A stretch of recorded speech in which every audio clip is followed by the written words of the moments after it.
So welcome back, guys. Today I'm going to show you what you can do with Yoshimitsu against big characters and why I think Yoshimitsu is actually pretty good against them. But before I do that, I will tell you what he actually lost against big characters, what made him almost heavily in favor of Yoshimitsu. Kind of Anna in a sense. Yoshimitsu used to get a free flash from down to 2, which isn't a thing anymore. I heard people saying that that was never a thing, but believe me, it was. If you did a Kara flash, this was free. Even if you put him on guard all on the second hit. You just had to time it right, but that's not a thing anymore, and up for 2, of course, isn't a thing since Season 1. So, those two myths out of the way, but now we come to what is even more damaging. His wall combo used to be very good compared to other wall combos in Season 2, but now with the Dragonfly 4 combo, the damage comparison isn't there. The Dragonfly 4 combo is just better, in my opinion. There is a combo which is quite hard to do, and I don't want to record this video 50 times to show it, but against bigs you can actually get a wall splat, backdash, resplat them with Dragonfly 2 into another Dragonfly 2, cancel out the stance and do 4-4-2 just frame, which I cannot do on an ugly TV, into a guaranteed backturn 1, which does a lot of damage and is the max damage combo at the wall, which I don't see a lot of people using, but it is pretty difficult. Overall, of course, all the combos change against bigs because you can always get a jab after screw jab into 4-4-2 just frame for a guaranteed back turn 1, which is huge and which you should train because it makes its open game against bigs very good.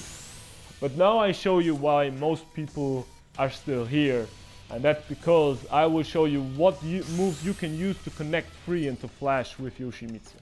So first and foremost, the most famous one is normal hits back 1, connects into flash in the open space. This is very abusable against characters if you can connect it, which is very easy because you don't need a counter for it. Which makes the move actually very good because it's +1 on block and gives you a free big damage launcher in the open, which is kind of sick actually. But to be honest, most of the stuff that used to be a thing is gone now. So this is the best thing in the open for Yoshimitsu against big characters and one-sword stance. There is also a way where you can dash flash people after counter hits too, but this is very difficult in the open. Now the things that I wanted to show you are at the wall actually. So most people know that you get a free flash from 4-4-3 now, which is pretty good, but 4-4-3 is a very slow move. But most people don't know that you get a guaranteed flash at the wall from down back 2. Down back 2 is way easier to hit. You have to be good with the flash because it's only +6, but this is on normal hit. So on normal hit, doesn't matter the angle, you get a free flash. What is also pretty big is you get a free flash from his 1 jab if you do it correctly, as you can see there, because it's +8. It is very consistent if you're off axis to the right, but it is also consistent. If you do a lead jab, it's kind of hard, but if you do a normal jab, it is consistent for me. There are some angles where you can fuck this up, so you have to familiarize yourself with it, but definitely doable. But now we come to one thing that most people don't know. Do you see that this is +8? Yeah, you do, right? And that means that while standing 1+2, a 10 frame mid is actually a flash confirmable move if you use forward flash. It is for some reason very difficult to do. I don't know why, but if you press forward flash, it works a lot of the times, but only from point blank.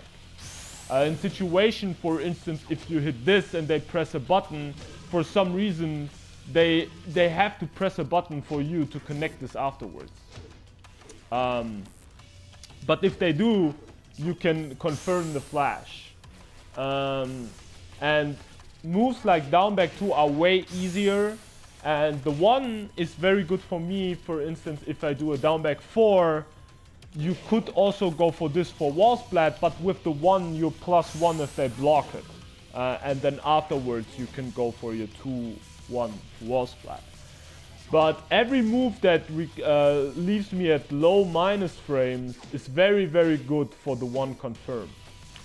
Or for instance, while standing 1-1 on hits is also very good to try to get a jab. A jab, of course, is always good, but I'm trying to show you some moves on block where you can have a good chance on counter hitting them. For instance, this one. Why is he not blocking? Set him second block all. Can you please block this? Sorry. For instance, after blocking this, it's also very good to fish for a 1 jab. And I liked to do it after this when I didn't do the mid, just 2 of them, and then I jab. But that's more gimmicky. Of course, you can always do it from this as well if you can connect it against the opponents. So this one for me is really big. I know you have to figure out how to make it very consistent for yourself. And for instance, against Miguel, this is very hard because his neutral stance is very straight. But against Jack, this is very, very easy to confirm. This is doable on normal sized characters, although you have to dash forward a little bit and connect it, which makes it very difficult. But now, of course, we come to no sword stance, where unfortunately this isn't a thing anymore because you're too slow. But in no sword stance, this is super consistent. You don't even have to do the forward flash input. You can just do it like this. Next one is actually up 2, which is super strange. This is +9. And sometimes I get the flash and sometimes I don't, which is doable from crouch, but it's very, very ugly. What did I want to showcase? I actually forgot which one was also very good here. Because it's 8 frames, it's very, very easy to confirm the normal jab, of course, and I think this is the replacement for back 1, because back 1 doesn't work in no sword stance anymore because it's +7 and you're trying to connect the 8 frame move. However, if you hit it, of course, like this, a counter at back 1, it's doable again. And of course, counter hit 2, even in the open, is very easy to confirm in no sword stance, and the same rules apply. Down back 4, up forward 3 +4 back 1 on block, and a lot of other moves can be easily converted into 2. It is kind of difficult to see the counter hit, and you really have to train for it. What I like to do is if it counter hits, it doesn't really change much about the animation, but you get a bigger hit spark. But the problem is I'm playing on potato mod, so I just have to guess. If I see them moving, I just throw it out there, which can get you killed, of course. And what I like the most is this one, actually. Because if I do this into this, and this is only -4, it's a mid, it keeps me standing -4, which means flash is accessible again afterwards. Which makes the move so annoying. And this is actually difficult, but you can even confirm this in the open. But don't fool yourself, it's not doable on a normal axis. You have to stay to the right, and it's very, very inconsistent. So overall, I'm pretty sad about what they did with his wall game, even though, of course, back 1 is almost broken, because you can just do this over and over again.